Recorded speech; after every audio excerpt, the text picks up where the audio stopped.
We are on our final lesson or topic to learn about in our little mini introduction to organic structures unit.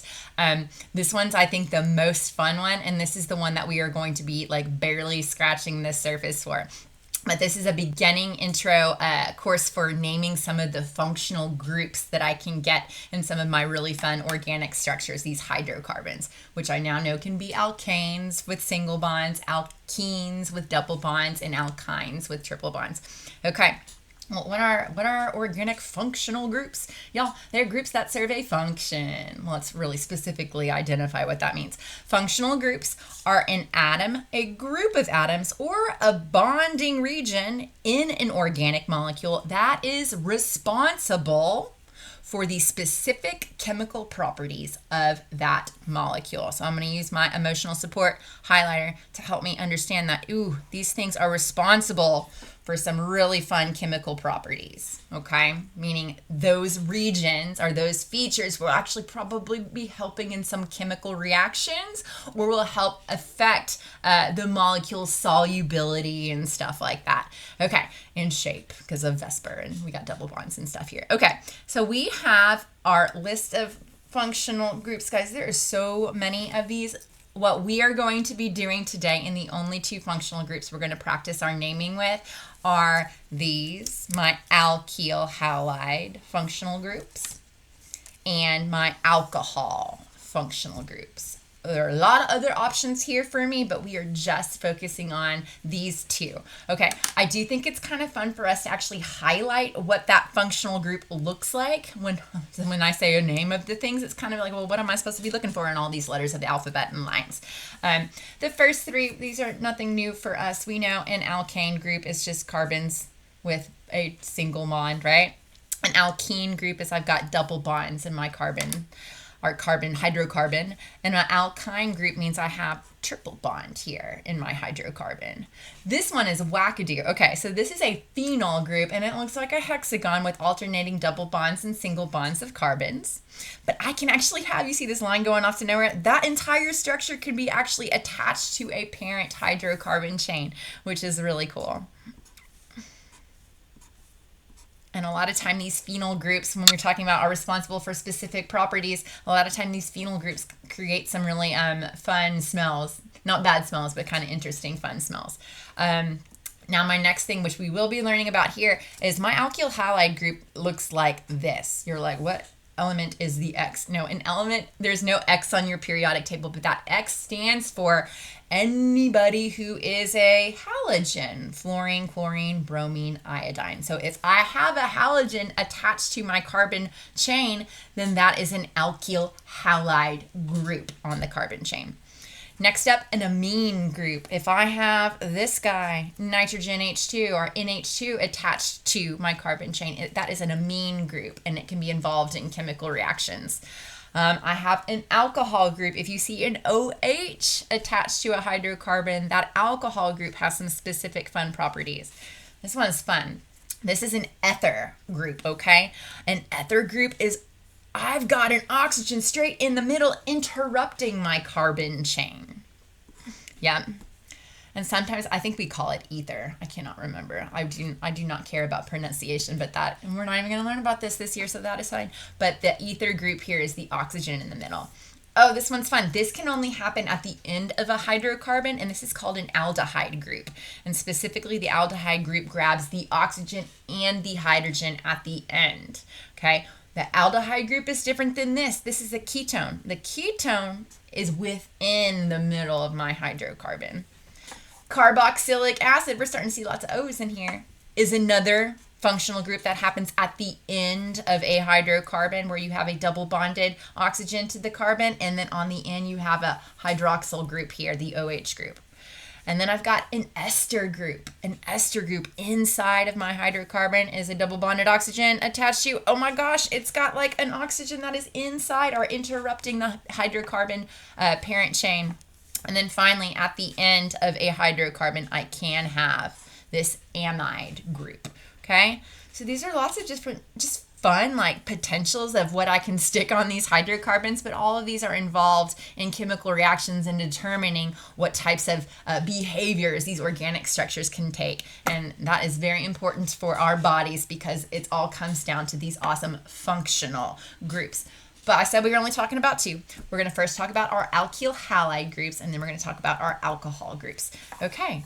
And I do not think that this will be that much of an extra challenge. It's just some more kind of verbiage and letters of the alphabet we get to sprinkle in to describe what our structure looks like, which is fun. Okay, so my alkyl halide groups, once again, are alkyl halides. Halide means halogen. So my halogens, fluorine, chlorine, bromine, or iodine have the ability to bond within the parent chain in the hydrocarbon. So halogens often bond to carbon atoms in organic molecules. Organic molecules with halogens are called alkyl halides. The prefixes for representing the halide groups are, if I have fluorine, fluoro. If I have chlorine, chloro. If I have bromine, bromo. If I have iodine, I have iodo. Okay, so these are the little roots that we're going to be putting in if we have a structure that has an alkyl halide group. It'll identify what that alkyl halide group is with that prefix naming system.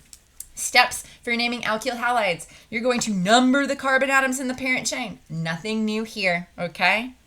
If it's a normal single bond alkane, I'm going to start from the end closest. I'm going to start at the end that's closest to the most alkyl groups, which are just my normal branches, and these halide groups, okay? So single bonded situation, I'm like, what are the branches? What do you got going there? That's what's going to establish my carbon number one.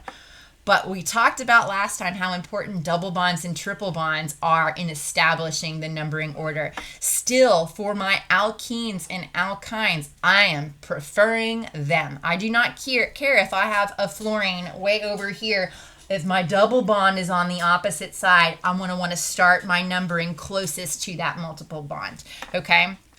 Says then we're going to identify the position and the name of the halide group, whatever that halogen is. If there's more than one of the same halide group, you're going to indicate all of their positions. And if there are two, you're going to add the prefix di. And if there are three, you're going to add the prefix tri. And then finally, if there are different kinds of halogens or halide groups and normal alkyl groups like methyl, ethyl, propyl stuff, whatever they are, you're going to name all of them in alphabetical order. So that means you're going to name your bromo groups before chloro. It would also mean you would name your bromo groups before ethyls and before methyls, okay? So let's see.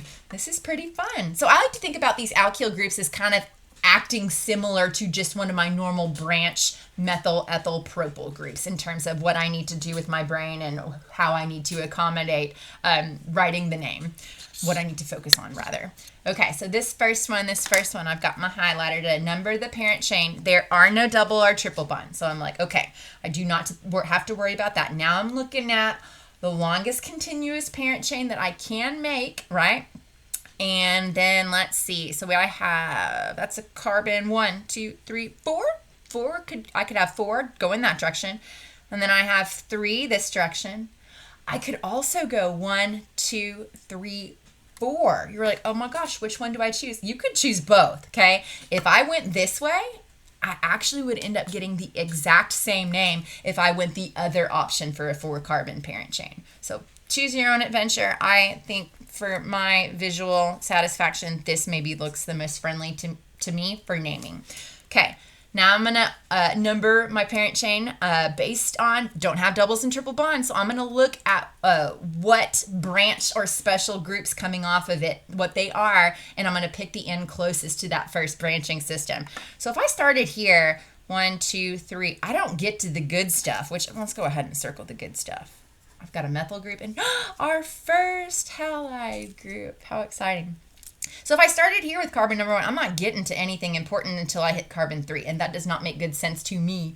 But if I start over here, that's carbon 1. Now, carbon 2, that is a much preferred naming or numbering system. So I have 1, 2, 3, 4. Okay, 4, what is the root parent chain name. No double bonds, no triple bonds. It is an alkane, a 4-carbon alkane. Meat, eat peanut butter.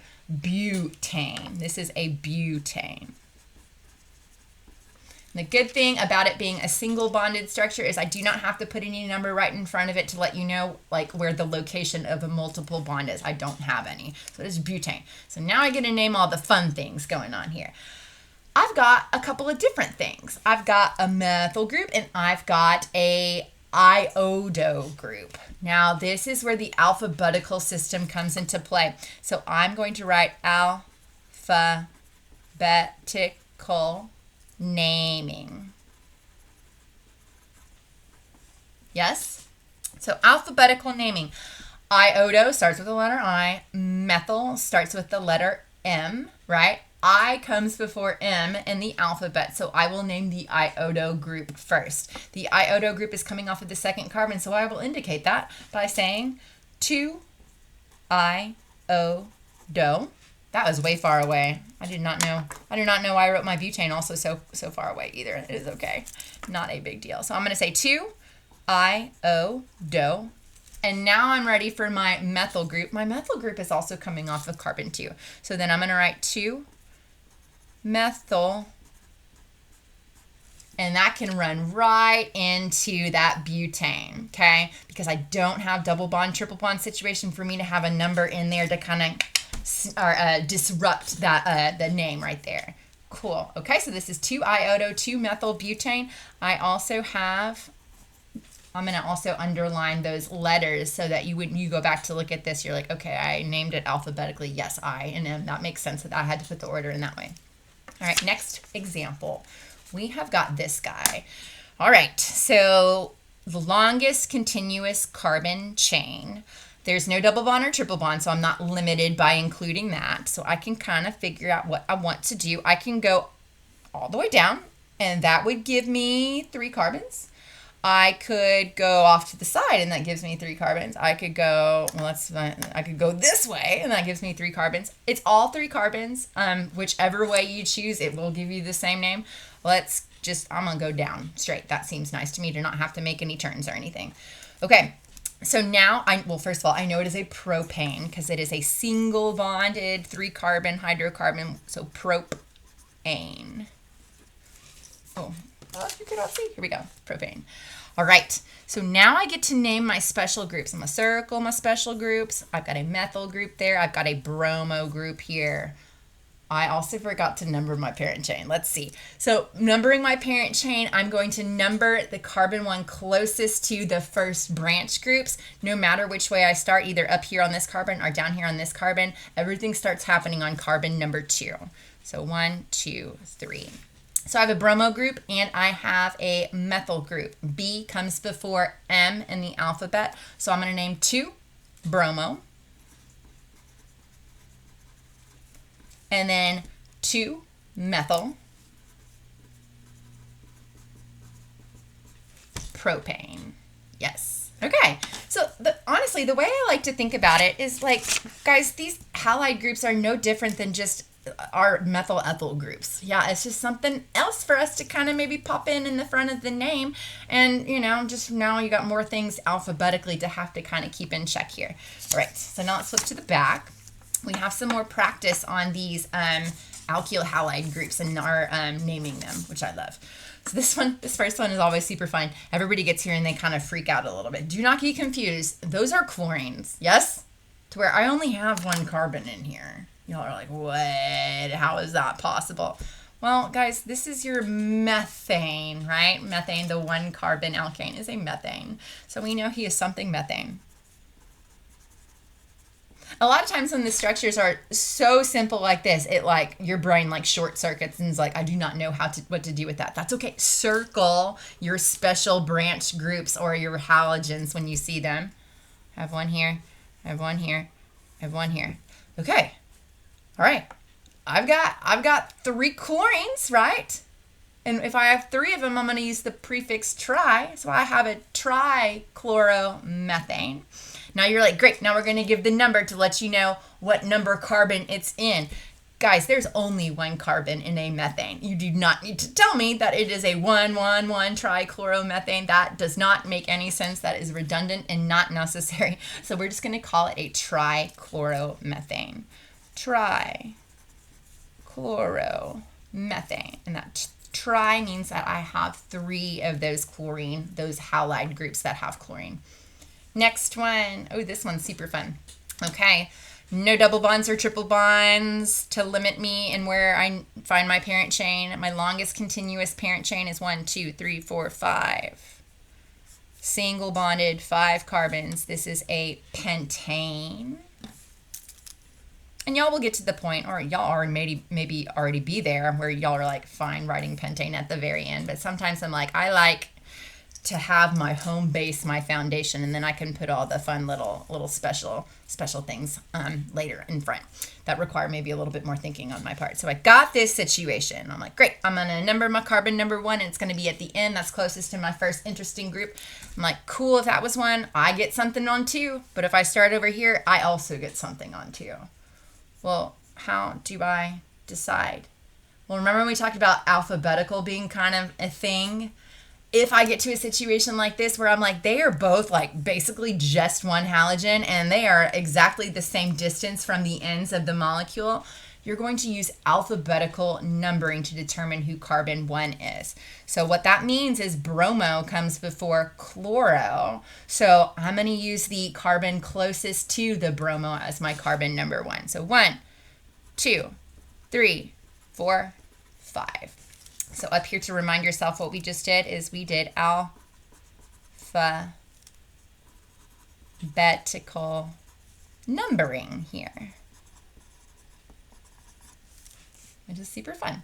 Okay, so now we are good to go. So now we just get to name what number carbon each one of these guys are on, but I'm also going to put them in the order alphabetically where it makes sense. So I'm going to do the bromo first, and I'm going to do the chloro next. So I have a 2-bromo and then a 4-chloropentane. So we will write that. We will have 2-bromo-4-chloropentane. Yeah. I'm getting a little bit better on my spacing. I feel like I am improving. So that is always good for me. Okay, now we're going to draw some structural formulas. Remember, our structural formulas is where we showed the carbons in the parent chain with how many hydrogens they have on it, and we indicate our branch groups by going up or down. And then our condensed formula is just one line like you were reading a book from left to right. All right. I always start here. Butene. Ooh, we know bute means 4 carbons. I-C-ene ending. Ooh, now we've got a double bond in here. So that is important. Bute means 4 carbons though, so let's write 4 C's, right? So we go 1, 2, 3, 4. Okay. And then I'm going to see where that double bond is. That double bond is coming off of the first carbon. So I'm going to give him a double bond. Yes? Okay, now I am ready to see what else this molecule has to offer me. It's got dichloro. It's got 2 chlorines on the 3rd carbon. Both of them are coming off of the 3rd carbon. So carbon 3 is this one. So he gets a chlorine up there, and he's going to get another chlorine down there. So we've tackled the 3,3-dichloro. And now I have a 2-methyl. So on the 2nd carbon, he's going to get a methyl group. Okay, amazing. Okay. One thing I kind of feel like I should mention, although this example doesn't directly show it, we do have a case here where I have a di some group, and then we've got a prefix representing I have more than one. If this were a situation where you were alphabetically trying to figure out what to do, I would be looking at the C from the chloro as my establisher for my alphabetical, not the D from the di. Those prefixes are not determining the alphabetical situation there. Okay, so now we're gonna, oh my gosh. So I put in all my special groups. I need to put in the hydrogens or else none of this makes no sense, right? Carbon needs to be bonded to 4 things, needs 4 bonds in order to be happy. So this first carbon, we are so used to writing CH3, only if that guy has a single bond, he's got a double bond. So he can only now make 2 more bonds, so I have CH2 over there on that first carbon. Next carbon, be careful. He already has 4 bonds. He is good. You may walk away from him, no hydrogen for him. Moving on to the next one. Oh, also 4 bonds. No hydrogens for you. And then finally, my last one. He only has 1 bond. He will need 3 hydrogens to satisfy his octet. All right, now we're going to condense it down, showing what each one of these 4 carbons has in parentheses right after that carbon. So my first carbon is a CH2 carbon. Remember, if we have double bonds or triple bonds, I got to show actually that double bond in the formula, the condensed formula. And then my next carbon in the parent chain is this guy. No H's on him, but he does have a special group, right? His special group, his methyl group, I will indicate in parentheses to let you know that, oh, coming off of that carbon in my parent chain, he's got one of those. Okay, my next carbon in my parent chain is just a C carbon, and he's attached to 2 chloro groups. So I'm going to, in parentheses, show you that he's attached to that, and 2 of the exact same thing, right? So I got 2 of those chlorine groups, so that's why I put a subscript 2. And then finally, my last parent chain carbon is the CH3 at the end. So that's my condensed formula. And the reason why I'm having you guys do these condensed formulas is I don't make y'all really write the condensed formula, but a lot of times you will see that in text. Because let's be honest, if I'm typing on a computer and trying to create a document or a textbook, it is very difficult to format something that is like this, right? Versus that is a little bit easier to type into the computer. So you will see this probably pop up a lot. So I want for you guys to be able to interpret what things like this mean. Okay, so that was our alkyl halide groups. Not anything weird. It is, in terms of importance, it is kind of equally as important as methyl or ethyl groups. Just some more alphabetical things for you guys to have to keep in mind. All right, now let's do our second functional group and our last functional group that we will be talking about. And this functional group are alcohol groups. I know an alcohol group when I see it because you will be seeing an OH coming off somewhere in that hydrocarbon, okay? It says an alcohol is an organic compound that contains, we call that OH group a hydroxyl group. If you will remember from our polyatomic ions, that OH with a negative charge, that polyatomic ion is called a hydroxide group. So hopefully that naming is not too surprising for you. And it is a hydroxyl group. All right, so naming alcohols are a little bit trickier. They are important when it comes to establishing my numbering system. They also will change whatever the ending of my name is, as opposed to just an extra thing you get to blast up on top in the front. Okay, so it's kind of equally important as a double or a triple bond in terms of like, okay, you are the root here of this organic structure. And that means the parent chain must contain the atom that is attached to that hydroxyl group. You're going to number the carbon atoms in the parent chain. That the OH group is given the lowest number. That just means you're going to start your carbon number 1 at the end of the molecule closest to that OH group, okay? And you will then name whatever that parent chain alkane.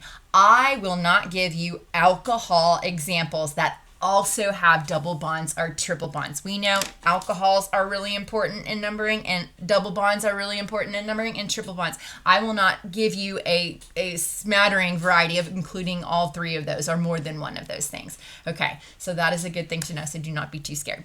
Okay, then I'm going to identify the position of the hydroxyl group and name the parent chain alkane, but I'm going to drop the E and I'm going to change the ending of that alkane to -ol. So have you heard of propanol or butanol? That is me changing butane to butanol to indicate that it has an alcohol hydroxyl group on it. So I'm changing the ending name in some way.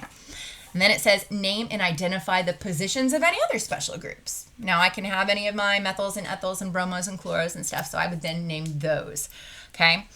If there is more than one hydroxyl group, meaning you see OH is happening more than once on this thing, then you're going to indicate all of the positions, right? And you're probably going to start your numbering system at the end that is closest to the first hydroxyl group you encounter. Then you're going to write the full name of the hydrocarbon in, add diol at the end for 2, or triol at the end for 3 to the alkyne name. This is very similar to what we did if we had 2 double bonds in our alkenes, or if we had 2 triple bonds in our alkynes. I just accommodate for it and making sure my numbering makes sense, meaning I hit the first one of those closest to my carbon number 1, and then I indicate with dis and tris that I have more than one. Okay, so we are kind of in the same structure or mentality of like when I tackled these double and triple bond hydrocarbons. These alcohols are no different. So now I'm going to get here, and so we will kind of start that last one. Why not? Right? And then I want to, because this was important. I feel like I said this a bunch, but that OH group needs to be in the parent chain. Okay? All right. So that means when it comes down here for identifying our parent chain, we better be picking up the carbon that's attached to that OH group, right, as an includer or as a participant in my parent chain. But, I mean, there's not a lot going on here. I don't have branch groups or anything weird. I just have 2 carbons, right? So I have a 2-carbon hydrocarbon, right? We know that eth would be the prefix for 2. So this would be an ethane if I did not have the OH at the end. But it's got an OH at the end. It's got that hydroxyl, that alcohol group. So we would call it an ethanol. Ethanol. Now, the interesting thing here is that I've got to identify which carbon it's coming off of, right? Which means my numbering system, which I probably should have done first, my numbering system is going to have the way that your carbon number 1 is going to be the closest to the hydroxyl group. Well, how about we choose the carbon that is attached to the hydroxyl group as my carbon number 1? Okay, so I would technically call this 1 ethanol to tell you he's coming off of the first carbon, but let's think hypothetically here. If I put him over here, would it be 2 ethanol?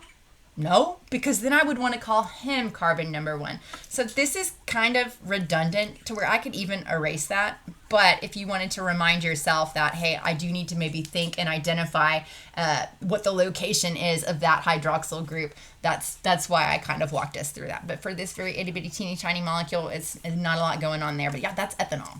All right, next up. Oh, there's a little bit something different here. What is going on in here?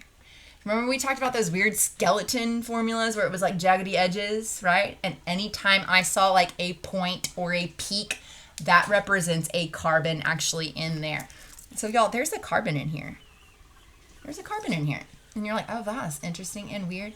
Yeah, and you know, this carbon, apparently he's bonded to 3 other things to where if I wanted to know how many hydrogens he's got also stuck on him, he's got 1 hydrogen.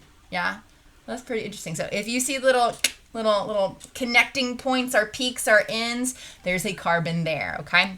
So now I have a hydroxyl group. I should have circled this over here. I feel like I like to circle my special things that we're looking for. So when we get to our naming, it's easier for us to figure out what to do. So I have a hydroxyl group right here, which is really important. And now I have to figure out my longest continuous parent chain that contains that carbon that the hydroxyl group is attached to, which there is only one option for me. So I'm going to grab this. This is my parent chain. It is 3 carbons, right?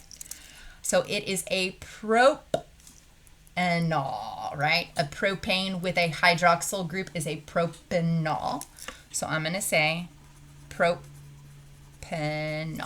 And you're like, great, now I didn't have to write my number because he'd be small and everybody knows where he is. No, there's a potential for that hydroxyl to be over here, right? And there's a potential for the hydroxyl to be over here, although if they were on either of these 2 options, the naming would be the same. But that middle carbon, that is going to be a very different naming system, right? So with finding my carbon number 1 in this parent chain, remember I would choose the end that is closest to the hydroxyl group. I'm equally close no matter which way I go. So I could call that 1, 2, 3.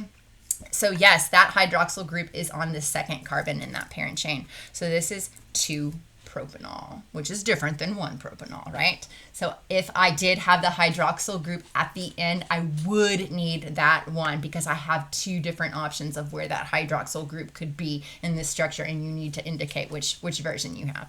Okay. Next example. I'm like, oh gosh, I have an alcohol group, so it's going to be a something all, something all, something all. All right, longest continuous parent or carbon chain is our parent chain. It has to contain this carbon, right? Has to. So I know I've got to start there, and I'm either going all the way across or all the way up. Both potential parent chains have 4 carbons, so it does not matter. I'm going to choose that one, right? I'm also going to notice that I have a methyl group that I'll have to accommodate for in naming. But now I'm going to number my carbons. Start at the end of the molecule that is closest to the hydroxyl group is that guy right there. So this is carbon 1, this is carbon 2, 3, and 4. Okay, so this is butanol. Butanol. Right? And for my butanol, I need to tell you which of those 4 carbons my hydroxyl is on. It is on the first one. So this is a 1-butanol. Also got some more things to name on here. I got a methyl group coming off of the 3rd carbon. So I would say 3-methyl 1-butanol. 3-methyl 1-butanol. Awesome. So what we're looking at here is it is very similar in mentality, at least to me, as when I'm naming something with a double bond or a triple bond, because you do have to change the ending of that parent chain, right? And you also have to indicate with a number where that group is coming off of it. All right, amazing. Now let's do an example of drawing a structural formula and a condensed formula for these guys. So we got 2-bromo. Oh my gosh, I'm overwhelmed. Let's zone in here. Butane triol. Oh my goodness. Well, butane. That means 4 carbons. My parent chain is going to have 4 carbons. And then triol. First of all, I see that all ending, and I'm like, you guys, that is totally an alcohol. I have an OH group there. That's what that means. I also see something else very important. I see a tri. How many OH groups are we going to have somewhere in here? We're going to have 3 of them, which is why you see 3 numbers here before the butane triol part, okay? And then I got a bromo group. But I like to dissect that ending part of the name because you get a lot of information from that, and then everything else is just little, like, you know, little fun things to add on top of it, like glitter and things. Okay, so I've got 4 carbons, right? So C. I feel like those lines could have been a little bit longer. Okay, so that's 4 carbons, right? Now I'm going to figure out, well, where those OH groups are coming off of them, and I have 3 of them. I got 1 on the first carbon, OH. I got 1 on the second carbon. Like I said, it does not matter if you put them up or down. And then 1 on the 3rd carbon. That looks absolutely ridiculous, but that is what I've got going on here. I also have a bromo group coming off of the 2nd carbon right there. So he gets a bromine. Fill in the rest with hydrogens to satisfy carbon's octet. Currently bonded to 2 things, so he will need 2 more hydrogens. This guy's already bonded to 4 things, so he needs no more hydrogens. This guy's got 3 bonds, so he will need 1 hydrogen to complete his octet. And then finally, this last guy's got 1 bond, so he will get the 3 hydrogens at the end. So this is 2-bromo, 1,2,3 butane triol. Very scary name, but we did it, you guys. It's not that bad. Take it one step at a time. And then we're going to condense this structure down to write it all in a line, starting with each carbon in my parent chain. My first parent chain carbon is a CH2, and he's got an OH group. Right? My next carbon is a C group, and he's got an OH group and a bromo group. My next guy is a CH, and he's got an OH hydroxyl group. And then finally, I've got CH3 at the end. Yes.